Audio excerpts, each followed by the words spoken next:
يهده الله فلا مضل له ومن يضلله فلا هادي له ونشهد أن محمدا عبده ورسوله أما بعد فقد قال الله تعالى في كلامه المجيد والفرقانه الحميد সকলে আমার সাথে জবান খুলে পড়ুন فأعوذ بالله من الشيطان الرجيم بسم الله الرحمن الرحيم كل نفس ذائقة الموت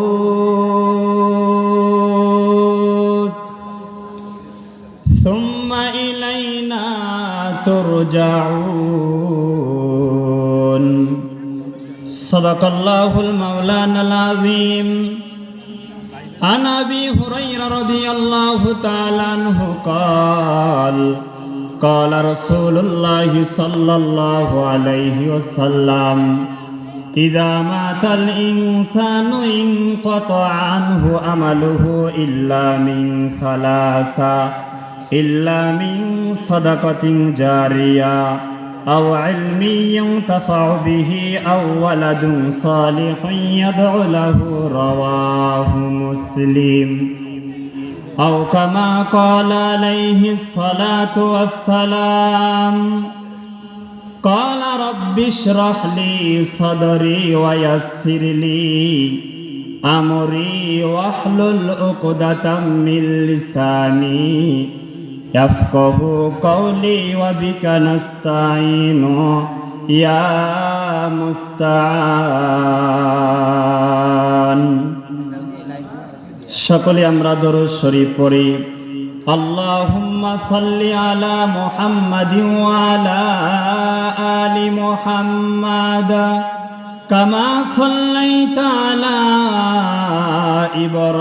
ইব্রাহিম ওয়া আলা আলি ইব্রাহিম ইন্নাকা হামিদুম মাজিদ اللهم بارك على محمد وعلى آل محمد كما باركت على إبراهيم وعلى آل إبراهيم إنك حميد مجيد لا إله إلا الله لا إله ভাইজান বহু দূরে মাদিনা আমরা কেমনে যাব জানি না দয়ার আল্লাহ দয়া কর দয়ার মাওলা দয়া কর পোরাও মনের বাসনা কালিমা লা ইলাহা আমরা জোরে জোরে আওয়াজ দিয়ে পড়ি লা ইলাহা ইল্লাল্লাহ লা ইলাহা। সম্মানিত হাজরিন, আমরা পুরুষ মানুষ না, তাহলে পুরুষের মতো একটু আওয়াজ দিয়ে আমরা জোরে জোরে জিকির করি লা ইলাহা। আরো জোরে আওয়াজ হবে লা ইলাহা। আসমান জমিন গায়রুল্লাহ, পাহাড় পর্বত গায়রুল্লাহ, নদী নালা গায়রুল্লাহ, মাবুদ শুধু এক আল্লাহ। কালেমা লা ইলাহা লা ইলাহা ইল্লাল্লাহ লা ইলাহা লা ইলাহা ইল্লাল্লাহু মুহাম্মাদুর রাসূলুল্লাহ। আমরা সকলে পড়ে নেই সাল্লাল্লাহু আলাইহি ওয়াসাল্লাম। আলহামদুলিল্লাহি রাব্বিল আলামিন। শেরপুর যুব সমাজের উদ্যোগে শেরপুর বাইতুল আমান জামি মসজিদের উন্নয়ন কল্পে বিশাল তাফসিরুল কোরআন মাহফিলের সম্মানিত সভাপতি সাহেব হযরত মাওলানা রবিউল ইসলাম সাহেব, বারাকাল্লাহু ফি হায়াতি। সকলে পড়ে আল্লাহুম্মা আমিন। আর একবার বলেন আল্লাহুম্মা আমিন। আজকের মাহফিলের সম্মানিত প্রধান আলোচক হযরত মাওলানা মুহাম্মদ সাইফুল ইসলাম সাহেব, বারাকাল্লাহু ফি হায়াতি। সকলে পড়ে আল্লাহুম্মা আমিন। আজকের মাহফিলের দ্বিতীয় আলোচক মুফতি শরীফুল ইসলাম সাহেব, দামাত বারাকাতুহুম আলিয়া। হুজুরকে আল্লাহ তাআলা সারা বাংলার জমিনে কোরআনের হক কথাগুলো বলার তৌফিক দান করুক। সকলে পড়ে আল্লাহুম্মা আমিন। সম্মানিত প্রিয় ভাইরা, আমার সামনে উপস্থিত আছেন আমার সমবয় বন্ধুগণ, সমবয়জ্যেষ্ঠ মুরব্বীরা, স্নেহের ছাত্র ভাইরা, উপস্থিত আছেন পর্দার অন্তরালের মা বোনেরা। আমরা সকলেই দল মত নির্বিশেষে সেই আল্লাহ তাআলার উপর আমরা লাখো কোটি শুকরিয়া আদায় করি যে আল্লাহ রাব্বুল আলামিন আজকে আমাদের জান্নাতে বাগানের ভিতরে বসার তৌফিক দান করছেন। সকলেই পড়ে আলহামদুলিল্লাহ। আর একটু আওয়াজ দিয়ে পড়েন আলহামদুলিল্লাহ। আলহামদুলিল্লাহি হামদান কাসীরান তাইয়িবান মুবারাকান ফি। এবারে সেই নবীজের উপর আমরা সকলে সংক্ষিপ্ত আকারে দরুদ শরীফ পাঠ করব। যেই নবীকে আল্লাহ তাআলা সৃষ্টি না করলে আল্লাহ তাআলা আসমান বানাইতো না, জান্নাত জাহান্নাম বানাইতো না, এই দুনিয়ার জমিনে গাছপালাগুলো বানাইতো না, চন্দ্র সূর্য নক্ষত্র কোনো কিছুই বানাইতো না, এমনকি আপনাকে আমাকেও বানাইতো না। সেই নবীর উম্মত হিসাবে আল্লাহ তাআলা আবার দুনিয়ার জমিনে পাঠাইছে। বলেন না আলহামদুলিল্লাহ। সেই রাসূলের উপর আমরা সকলে সংক্ষিপ্ত আকারে দরুদ শরীফ পাঠ করি। সকলেই পড়ে নেই সাল্লাল্লাহু আলাইহি ওয়াসাল্লাম। সম্মানিত প্রিয় ভাইরা, আমার গাইবান্দার ভাইরা, আপনারা সকলেই কেমন আছেন? আমরা এশার নামাজ পড়ার খানা খাওয়ার পরে তো মাহফিলে আসছি ইনশাআল্লাহ। তাহলে আমাদের একটু শক্তি আছে কি নাই? শ্রোতা কিন্তু সকলেই খানা খাইছে, কিন্তু বক্তার এখনো খাওয়া হয়নি। এরপরেও পরীক্ষা হবে আসলে আমার শ্রোতার শক্তি বেশি না বক্তার শক্তি বেশি। নারায়ে তাকবীর। আরেকবার নারায়ে তাকবীর। আল কোরআনের আলো, আল হাদিসের আলো, নারায়ে তাকবীর। সম্মানিত হাজরিন, তাহলে অল্প কিছু সময় দেওয়া যাবে তো ইনশাআল্লাহ? আমি আপনাদের সামনে ভূমিকায় একটি আয়াত তেলাওয়াত করেছি। 21 নম্বর পারা 2 নম্বর পৃষ্ঠা, সূরাতুল আনকাবুত 57 নম্বর আয়াত। কত নম্বর আয়াত? 57 নম্বর আয়াত। আল্লাহ তাআলা ডাক দিয়ে বলেন, কুল্লু নাফসিন যায়িকাতুল মাউত। আল্লাহু আকবার। আল্লাহ তাআলা ডাক দিয়ে বলেন, পৃথিবীর জমিনে আমি যাদেরকে প্রাণ দিয়েছি প্রত্যেকটা মানুষকে মৃত্যুর স্বাদ গ্রহণ করা লাগবে কিনা? সুম্মা অতঃপর ইলাইনা তুরজাউন, আবার ফিরে যেতে হবে কার দরবারে? আল্লাহ তাআলার দরবারে। আল্লাহ তাআলা বলেন, আইনামা তাকুনু ইউদরিকুমুল মাউতু ওয়ালাউ কুনতুম ফি বুরুজিম মুশাইয়াদা। আল্লাহু আকবার। তোমরা যেখানে যে অবস্থায় থাকো না কেন, মৃত্যু তোমাদেরকে ধরবে। যদিও তোমরা সীসা ঢালা প্রাচীরের মধ্যে থাকো, মরণ থেকে যত দূরে পালাও, মরণ তোমায় লইবে ঘিরে। যদিও পালাও সুদূর আকাশ পানে, ধরবে তোমায় লাগায়া সিঁড়ি। সম্মানিত হাজরিন, আল্লাহ তাআলা ডাক দিয়ে বলেন, ইয়া রাসূলুল্লাহ, ইয়া হাবিবাল্লাহ, নবী গো, তামাম পৃথিবী দুনিয়াবাসী মানুষদেরকে জানায়া দাও, আমি আল্লাহ রাব্বুল আলামিন ঘোষণা করে দিলাম, দুনিয়ার জমিনে যতগুলো মানুষ আছে প্রত্যেকটা মানুষকে মৃত্যুর স্বাদ গ্রহণ করা লাগবে। আমি আল্লাহ রাব্বুল আলামিন কোন বান্দা বান্দির যদি মরণটা আসমানে লেখে থাকে, কোন বান্দা বান্দির মরণটা যদি আমি আল্লাহ রাব্বুল আলামিন জমিনের ভেতরে লিখে থাকি, আল্লাহ বলেন যেই জায়গার ভেতরে আমি মরণ লিখে রাখেছি ওই জায়গার ভিতরে বান্দা তোমার মরণ হবে। সম্মানিত হাজরিন, বান্দাদের মরণ কোথায় হবে এটা কি আমরা বলতে পারি? আল্লাহ তাআলা বলেন ওয়ামা কানা লিনাফসিন আন তামুতা ইল্লা বিইযনিল্লাহি কিতাবাম মুআজ্জালা। আল্লাহু আকবার। কোন প্রাণী জানে না কোথায় কোন দেশে কিভাবে তাকে মৃত্যুর স্বাদ গ্রহণ করা লাগবে। আল্লাহ তাআলা বলেন একটা মানুষ 1 সেকেন্ড আগেও মারা যাবে না, 1 সেকেন্ড পরেও মারা যাবে না, কারণ আমি আল্লাহ রাব্বুল আলামিন ওই বান্দা বান্দির মৃত্যুর সময়টা নির্দিষ্টভাবে লিপিবদ্ধ করে দিয়েছে। বলেন না সুবহানাল্লাহ। আমার ভাইরা, আমার বন্ধুগণ, এরে মদিনা নবীর উম্মতের দল,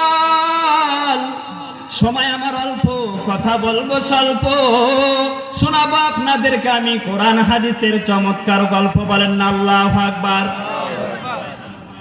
আল্লাহর নবী বিশ্ব নবী জনাবে মুহাম্মদুর রাসূলুল্লাহ সাল্লাল্লাহু আলাইহি ওয়াসাল্লাম সমস্ত সাহাবায়ে কেরামদেরকে নিয়ে যখন বয়ান শুরু করে দিলেন, আল্লাহর নবী বোঝাইতেছেন, আবু বকর, ওমর, ওসমান, আলী সবাই বসে আছে। আল্লাহর নবী ডাক দেয়া বলে, সাহাবীরা তোমরা শোনো, আমি মালাকুল মাউতকে জিজ্ঞেস করলাম, মালাকুল মাউত, পৃথিবীর জমিনে যেই সমস্ত বান্দাগুলো আছে, বান্দা কি বারে মারা যাবে? দুনিয়ার মানুষরা কেউ বলতে পারে না।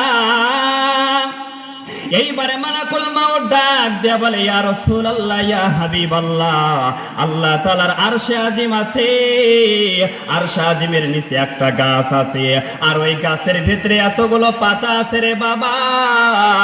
এরে মুরব্বি বাজারাম, এরে মুরব্বি বাবার আমার, ও পর্দার অন্তরালের মা বোনেরা, একটু মনোযোগ দিয়ে আলোচনাটা বোঝার চেষ্টা করবারে মা।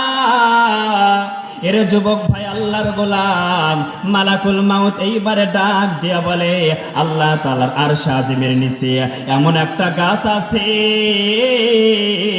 আর ওই গাছের ভিতরে এতগুলো পাতা আছে, দুনিয়ার জমিনে যতগুলো প্রাণী আছে অতগুলো পাতা ওই গাছের ভিতরে লাগানো আছে। বলেন না সুবহানাল্লাহ। বিশ্বনবী জিজ্ঞেস করলেন, মালাকুল মাউত, তাহলে মানুষটা যে মারা যাবে কিভাবে তুমি বুঝতে পারো? মালাকুল মাউত ডাক দেয়া বলে, ইয়া রাসূলুল্লাহ, ইয়া হাবিবাল্লাহ, দুনিয়ার জমিনে যতগুলো মানুষ আছে ওই পাতার ভেতরে বান্দার নাম ঠিকানা সব কিছু লেখা আছে। যেই দিন মানুষরা পৃথিবীর জমিন থেকে চলে যাবে, মানুষ মারা যাওয়ার আগে আমি মালাকুল মাউত তাকায় দেখতে পারি ওই গাছের ভিতরে যে পাতাটা হলুদ বর্ণ হয়ে যায়। মানুষ যখন মারা যাবে মাত্র 40 দিন সময় থাকে রে যুবক। এর পর্দার অন্তরালের মা বোনেরা, যেই দিন মানুষরা পৃথিবীর জমিন থেকে চলে যাবে, মালাকুল মাউত নবীজিকে ডাক দেয়া বলে, ইয়া রাসূলুল্লাহ, ইয়া হাবিবাল্লাহ, 40 দিন মাত্র বান্দার বাকি আছে। ওই গাছের পাতার দিকে আমি তাকায় দেখি বান্দার নাম ঠিকানা সব লেখা আছে। সাদুল্লাহপুরে একটা বান্দা মারা যাবে, তখন মালাকুল মাউত ওই বান্দাকে বলতে থাকে, বান্দা তোমার মাত্র 40 দিন বাকি আছে রে বান্দা। ওরে বান্দা, তোমার 45 দিন না, মাত্র 35 দিন বাকি আছে, 30 দিন বাকি আছে। এই রকম করতে করতে মাত্র বাকি আর থাকে 3 দিন। কয় দিন? 3 দিন আগে যখন বান্দা মারা যাবে, বান্দা বলতে পারে না। মালাকুল মাউত ডাক দেয়া বলে, বান্দা তোর বাকি আছে আর 3 দিন, এখনো কেন বসে আছো? যা যা কোরআনের মাহফিলে একটু বসে পড়। আর জীবনে কোনোদিন কোরআনের মাহফিল বান্দা তুই পাবি না। কিন্তু বান্দারে আমরা বুঝতে পারি না কোন দিন মারা যাব। মালাকুল মাউত বুঝাইতে বুঝাইয়া মাত্র আর সময় থাকে 3 ঘন্টা। মালাকুল মাউত ডাক দেয়া বলে, যুবক আর দেরি করিস না রে, তোমার জীবনে মাত্র জোহরের নামাজটা সময় আছে। আমার মালিক আমার রব বান্দাদের কাছে দোয়া করবে, বান্দাদের উপর দয়া করবে। ওরে বান্দা, তুই জোহরের নামাজটা পড়িয়া তোর জীবনের শেষ নামাজ হয়ে যাবে। আল্লাহর নবী বিশ্ব নবী সমস্ত সাহাবায়ে কেরামদেরকে নিয়ে বয়ান করতেছেন, রে বাবা। আল্লাহর নবী বললেন, সাহাবীরা তোমরা ভালো করে শুনে নাও, একটা মানুষ যখন পৃথিবীর জমিন থেকে মারা যাবে, এমন যে মরণটা কঠিন হবে রে বাবা।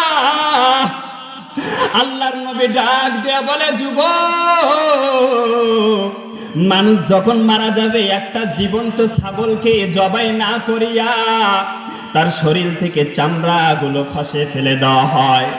শরীরের ভেতরে লবণ লাগা দেওয়ার পরে তুই যে কষ্ট হবে রে যুবক। আবু বকর কান্না করে, ওসমান কান্না করে, ডাক দেয়া বলে, নবী, আল্লাহ তাআলা আমাদেরকে আশারায়ে মুবাশশারা 10 জন সাহাবীকে জান্নাতের সার্টিফিকেট দিয়েছে, আলহামদুলিল্লাহ। তবে নবী, আপনি যে কথা বললেন মানুষ মারা যাওয়ার সময় এতই কঠিন হয়ে যাবে। আবু বকর কান্না করে, ওমর কান্না করে, নবী গো, কিভাবে সম্ভব, কেমনে সম্ভব নবী? এই মৃত্যুর স্বাদ আমরা গ্রহণ করতে পারবো না রে যুবক। এইবার জান্নাত থেকে আল্লাহ তাআলা জিবরাইল আমিনকে ডাক দেয়া বলে, জিবরাইল তুই আর দেরি করিস না, আমি যেই নবীর খাতিরে আল্লাহ তাআলা জান্নাত বানাইলাম, জাহান্নাম বানাইলাম রে বাবা, এরে মুরব্বি বাজান 2টা মিনিটের জন্য দিলটা নরম করে দাও। এরে যুবক ভাই, তোমার মতো আমার মতো কত যুবক আজকে অন্ধকার কবরে ঘুমায়। এরে যুবক, তোরা আজকে আমার দিকে তাকায় দেখ, আমিও তোমাদের মতো একজন যুবক, মাত্র আমার 21 বছর বয়স রে বাবা। আমি এখনো ছাত্র মানুষ, আমার তেমন কোনো বয়স হয় নাই রে বাবা।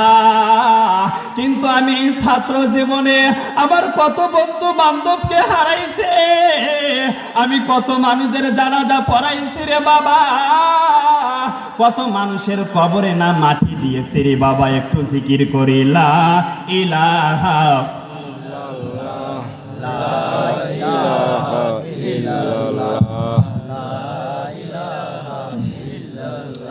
লা ইলাহা। নারায়ে তাকবীর। আল কোরআনের আলো, আল হাদিসের আলো, নারায়ে তাকবীর। সম্মানিত প্রিয় ভাইয়েরা আমার, আর 10টা মিনিট সময় দেওয়া যাবে তো ইনশাআল্লাহ। এইবার আবু বকর ডাক দেয়া বলে, হুজুর, মানুষের মরণ যদি এত কঠিন হয়ে যায়, আমি আবু বকরের কি উপায় হয়ে যাবে? ওমর ডাক দেয়া বলেন, নবী গো, আমার কি উপায় হয়ে যাবে? সকলেই যখন কান্নার রোল পড়ে গেল, আল্লাহ তাআলা জিবরাইল আমিনকে ডাক দেয়া বলে, জিবরাইল তুমি এখনো কেন বসে আছো? যাও আমার নবীর কাছে চলে যাও, আমার নবীকে ডাক দেয়া বলো, মানুষ যখন পৃথিবীর জমিন থেকে বিদায় নেবে, 2 ভাবে বিদায় নেবে। কয় ভাবে? জোরে বলেন, কয় ভাবে? 1 নম্বরে ইমানদার হয়ে, 2 নম্বরে বেঈমান হয়ে। আল্লাহর নবী বিশ্ব নবী ডাক দেয়া বলে, সাহাবীরা, এরে যুবক আল্লাহর গোলাম, এরে মদিনার নবীর উম্মতের দল, রাত্র গভীর হয়ে যায় রে বাবা, আর লম্বা করব না। আল্লাহর নবী ডাক দেয়া বলে, সাহাবীরা তোমরা ভালো করে শুনে নাও। জিবরাইল আমাকে ডাক দিয়ে বলল, ইমানদার বান্দা বান্দিগুলো কিভাবে পৃথিবীর জমিন থেকে বিদায় নিবে, বেঈমান বান্দা বান্দিগুলো কিভাবে পৃথিবীর জমিন থেকে বিদায় নিবে। ইমানদার বান্দা এমন ভাবে দুনিয়ার জমিন থেকে বিদায় নেবে, একটা ছোট্ট বাচ্চা মায়ের স্থানে দুগ্ধ পান করতে করতে যেমন ঘুমায়া যায়, একজন ইমানদার বান্দা ঠিক এইভাবে ঘুমায়া যায়। বলেন না সুবহানাল্লাহ। আল্লাহর নবী ডাক দেয়া বলে, সাহাবীরা তোমরা ভালো করে শোনো, একজন ইমানদার বান্দা যখন পৃথিবীর জমিন থেকে চলে যাবে, আল্লাহ তাআলা জান্নাত থেকে একটা সাদা রুমাল নিয়ে আসবে রে বাবা। ওই রুমালের ভেতরে তেমন কোনো দাগ নাই, সাদা কাপড়ের ভেতরে যেমন কোনো দাগ নাই, রুমালের ভেতরে তেমন কোনো দাগ থাকবে না রে বাবা। ওই জান্নাত থেকে একটা ঘ্রাণ যখন ওই কাপড়ের উপরে মাখানো হবে, ইমানদার বান্দার সামনে আল্লাহ তাআলার ফেরেশতাগুলো চলে আসবে। চলে আসার পর ইমানদার বান্দার সামনে যখন জান্নাতটা তুলে ধরবে, আর ইমানদার বান্দাকে ডাক দিয়ে বলবে, ইমানদার বান্দা তাকায় দেখো, এই গভীর রাত্রে তুমি কোরআনের তাফসীর শুনেছিলা, ফজরের নামাজটা তুমি আদায় করেছিলা জামাতের সহিত। ওরে বান্দা, আল্লাহ তাআলা তো দুনিয়ার জমিনে তোমাকে পরীক্ষা দেওয়ার জন্য পাঠাইছে। ও জান্নাতি আত্মা, তুমি বের হয়ে আসো। ইয়া আইয়াতুহান নাফসুল মুতমাইন্না ইরজিই ইলা রাব্বিকি রাদিয়াতাম মারদিয়া। আল্লাহু আকবার। এইবারে ফেরেশতারা ডাক দিয়ে বলবে, জান্নাতি আত্মা বের হয়ে আসো, ও প্রশান্ত আত্মা বের হয়ে আসো। এইবারে ইমানদার বান্দা যখন রুহুটা বের করে নিয়ে গেল রে বাবা, সময় আমার অল্প অল্প কিছুক্ষণের মধ্যে আপনি বয়ান শেষ করে দেব রে বাবা।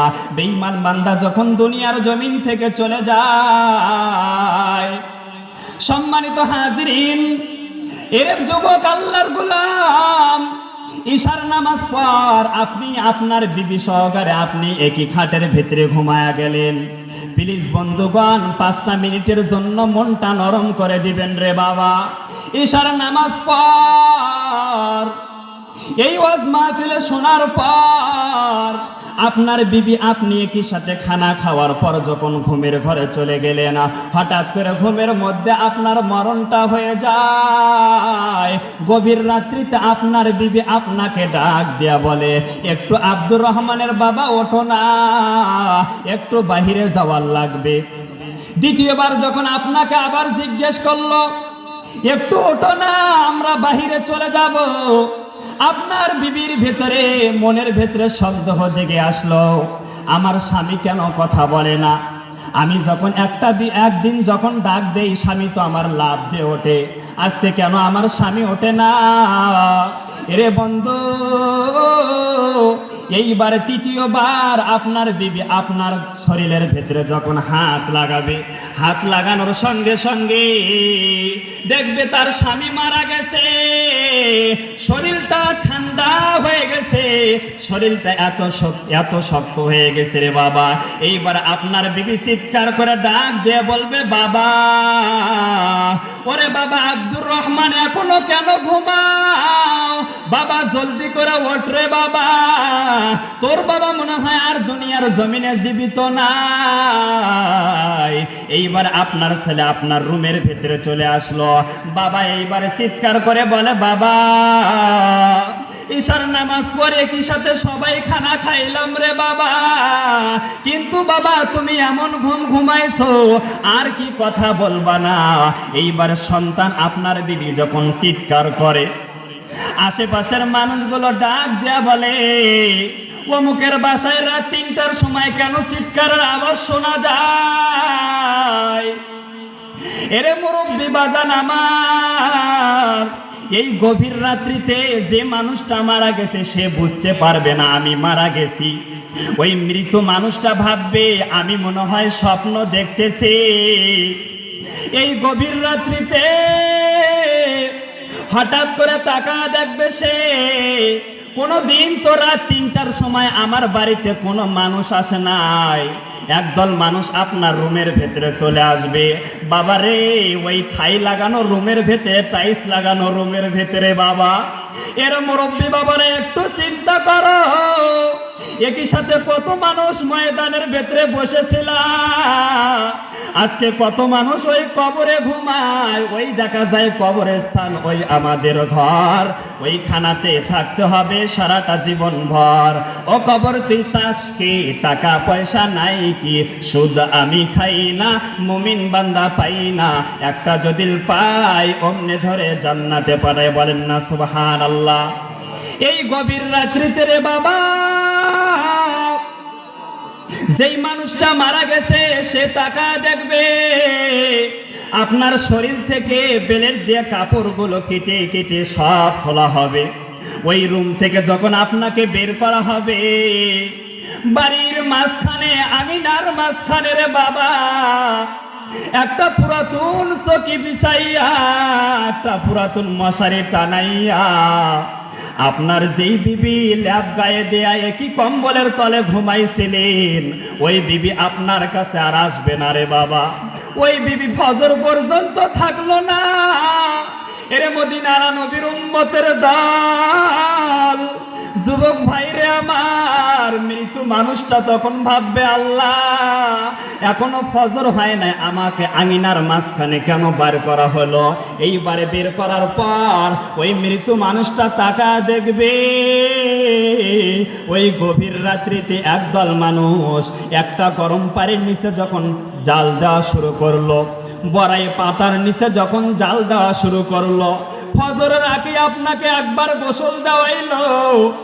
এইবারে গোসল দেওয়ার পর ফজরের আজান যখন হয়ে গেল, মসজিদের মুয়াজ্জিন সাহেব ডাক দিয়ে বলে, আমাদের গ্রামের অমুকের ছেলে অমুক মারা গেছে রে বাবা। এইবারে ফজরের নামাজ পর আপনার বাড়িতে দলে দলে মানুষ যাওয়া শুরু হইল। এর যুবক ভাই, সবাই যখন আপনার বাড়িতে রওনা দেয়, আপনি তখন ভাববেন, আজকে আমার বাড়িতে এত মানুষ কেন আসে? মহিলা মানুষ আসতেছে, পুরুষ মানুষ আসতেছে রে বাবা। এক পর্যায়ে সকালবেলা একদল মানুষ বাঁশ কাটার জন্য চলে যায় রে বাবা। আর একদল মানুষ মসজিদের ইমাম সাহেবকে ফোন দেয়, জলদি করে বলো তার জানাজার নামাজ পড়ার জন্য। 4টা মানুষ আবার ওই মসজিদে ফজরের নামাজ পড়ে চলে যায়। ওই মসজিদ থেকে রে বাবা খাটিয়াটা আপনার বাড়িতে ঢুকায়, যেই খাটিয়া আপনার বাড়িতে কোনোদিন ঢোকে নাই রে বাবা। একটু পরে একদল মানুষ ডাক দেয়া বলে, দেরি করে কি লাভ? রাত 12টায় মারা গেছে, দিন 9টায় তাকে কাফন দাফন করতে হবে রে যুবক। হঠাৎ করে যখন আপনি তাকায় দেখবেন, সমস্ত মানুষগুলো যখন বাড়িতে চলে আসছে রে বাবা। সম্মানিত হাজরিন, সাহেব আমার এখানে আলোচনার বেশি সময় নাই, আমি 2-1 মিনিটে কথাটা আপনাদের সামনে শেষ করে দিচ্ছি ইনশাল্লাহ। এই যে আপনি ভাববেন আপনার বাড়িতে একদল মানুষ আসলো, ওই মানুষগুলো আসে তখন কি করলো, যে তারা 3টা কাপড় নিয়ে আপনাকে চকলেটের মতো মোড়াইলো। মোড়ানোর পর কাঁধে করে নিয়ে জানাজায় চলে গেল। আপনার লাশটা যখন কবরের উপরে রাখা হইলো, তখন মৃত মানুষটা ভাববে, এত বড় একটা গর্ত কবর দেখা যায়, এখানে কাকে রাখবে, কোন মানুষটাকে রাখবে? তখন যখন 3টা মানুষ কবরে নামে, তখন মৃত মানুষটা ভাববে, দুনিয়ার সব মানুষগুলো আমার পর, এই 3টা মানুষ মনে হয় আমার আপন হয়ে যাবে। আপনাকে যখন কবরের ভিতরে 3টা মানুষ নেমে যাবে, নামানোর পর আপনাকে কবরে রাখবে, 3টা মানুষের ভেতরে একটা মানুষ লাফ দিয়ে উঠে যাবে রে বাবা। আপনাকে তখন বড় ভয় লাগবে, 2টা মানুষ মনে হয় আমার আপন হবে। 2টা মানুষের ভেতরে একটা মানুষ আবার যখন লাফ দিয়ে উঠে যাবে, আপনি ভাববেন সব মানুষগুলো কি আমার পর? আমার একটা লোক শুধু কবরে আছে, এই লোকটাই মনে হয় আমার জন্য আপন হবে। এই লোকটা থাকাকালীন লাশটাকে সোজা করার পর, ওই কবরের জমিনে উপরে বাঁশ দেওয়ার পর, চাটাই দেওয়ার পর, কলা পাতা দেওয়ার পর সকলে মাটি দিয়ে চলে গেল। চলে যাওয়ার পর 40 কদম মানুষরা দূরে চলে যাওয়ার পর ফেরেশতারা কবরের জমিনে 3টা প্রশ্ন করবে, তোমার রবের পরিচয় দাও, তোমার ধর্মের পরিচয় দাও, তোমার নবীকে? বলে আমার রব হলো, আমার রব আল্লাহ, আমার ধর্ম হলো দ্বীনুল ইসলাম, ইসলাম ধর্ম। বলে 3য় নম্বরে আমার নবী হলো নবী মুহাম্মাদুর রাসূলুল্লাহ, বলেন না সাল্লাল্লাহু আলাইহি ওয়াসাল্লাম। এই যে যখন কবরে 3টা প্রশ্ন দিতে পারলেন আল্লাহ রাব্বুল আলামিন, তখন আপনার কবরটাকে জান্নাতের টুকরা বানায় দেয়, বলেন না সুবহানাল্লাহ। সম্মানিত হাজরিন, সম্মানিত প্রিয় ভাইরা আমার সময় শেষ। আমি আপনাদের সামনে যতটুকু আলোচনা করলাম ইনশাল্লাহ আপনারা আমার জন্য খাস করে দোয়া করবেন। আমার বাসা পীরগঞ্জ খেজনতপুর, আমার নাম মোহাম্মদ আলামিন হাসান। আমি বিভিন্ন জায়গায় কথা বলি। আমার এখানে ওস্তাদ দ্বিতীয় বক্তা মুফতি শরীফুল ইসলাম আসরাবি সাহেব, ওনার আমি ছাত্র। হুজুরের জন্য দোয়া করবেন, আমার জন্য দোয়া করবেন, খাস করে গ্রামবাসী সবার জন্য দোয়া করবেন। আল্লাহ তাআলা এই কথাগুলোর উপর আমল করার তৌফিক দান করুক। সকলেই পড়ি আল্লাহুম্মা আমিন। আমি আমার